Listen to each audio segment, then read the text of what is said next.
Behind me is the Aberbechan road bridge, which is just being repaired, so I'm going to take a look at it and see how it's going.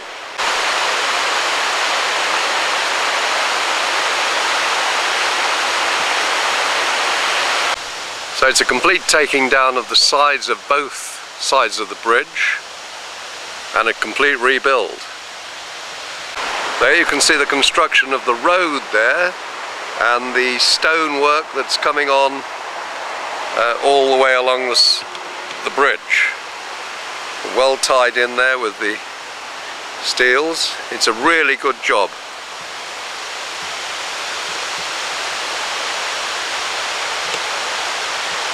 I've got to commend the stonemasons because it's a fine piece of work in this day and age.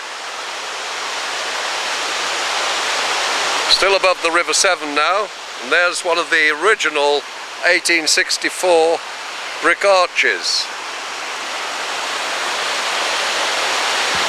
It's the construction of the road there, and the bridge itself, the road over the bridge.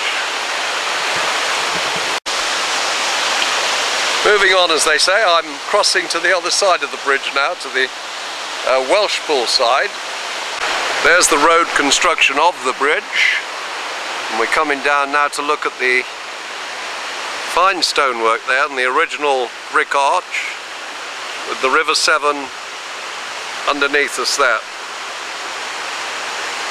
I would say there's a very, very good scaffolding firm. And there's the road block there, obviously, as we come down here to the other side of the bridge now.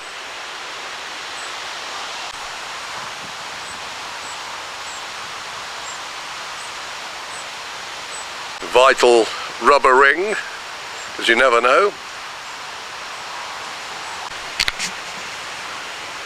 And this is the very part where the bridge first started to collapse, that caused the bridge in the first place to be closed.